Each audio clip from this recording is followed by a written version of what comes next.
Okay, this is a presentation on stoichiometric calculations. So if we look at it more generically for some generic reaction, A reacting to form B, where the lowercase a and b are the coefficients and the capital letters are the reactant and product. If we want to get from grams of A to grams of B, then we'd go from grams of A, we divide by the molar mass of A to get moles of A. If we keep following the flow chart, then we're going to use this is the new thing, a mole ratio, where we got B moles of B divided by A moles of A. And so what is that? You're using the coefficients from the balanced chemical reaction to translate from moles of A to moles of B. Once you got moles of B, then you just multiply by the molar mass of B, and then you can have grams of B. And then you can do the whole thing backwards and get from B to A if you wanted to. The main difference is you've got a different ratio there since you're going the other way.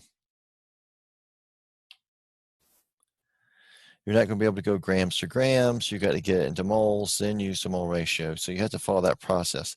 You can do part of that flow chart, but to do the whole thing, that you're going to go through that moles and do the conversion.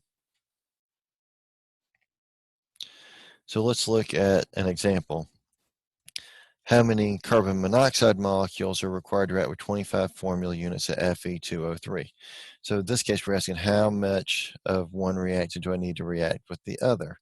I've got 3 times as many moles of one thing as the other. If we go to formula units, these coefficients can interrelate moles, or they can interrelate atoms and molecules in formula units. And so we'll mainly use here that relationship of the stoichiometric coefficient in this particular problem.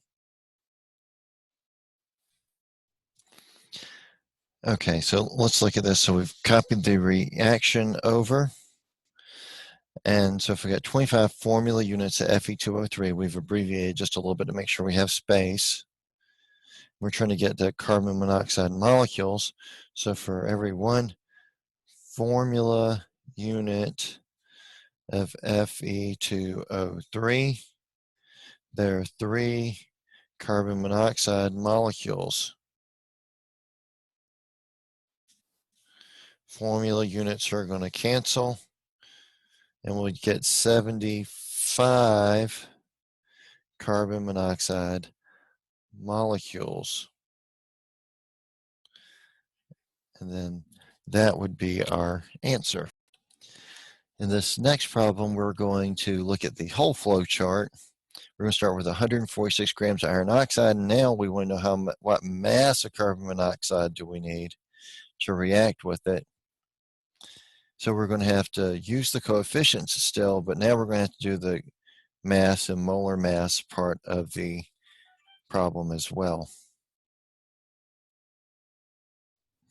All right, so if we look at this next problem, we're going to try to convert 146 grams of Fe2O3 and find out how many grams of carbon monoxide we need to get this reaction going. So kind of like the first one, except we're doing the whole flow chart with the grams. Before we can do that, we're going to need the molar masses of each of the compounds mentioned in the problem. We could do this one, but who cares? The problem doesn't ask about it. So off to the side, I've already pre-written the molar masses from the periodic chart down. So if we got Fe2O3, that means we're going to have 2 times the mass of an iron plus 3 times the mass of an oxygen. So we got 2 times 55.85 grams per mole plus 3 times 16 grams per mole, which will give us 159.70 grams per mole. For the carbon monoxide, it's just going to be the carbon plus the oxygen. So we'll have 12.01 grams per mole plus 16.00 grams per mole for a total of 28.01 grams per mole. Then we can start working this into the problem. If we divide by 159.70 grams per 1 mole Fe2O3. Now we can throw in our mole ratio. The iron oxide is going to go on the bottom, so 1 mole Fe2O3. But there's a 3 there, so 3 moles of carbon monoxide.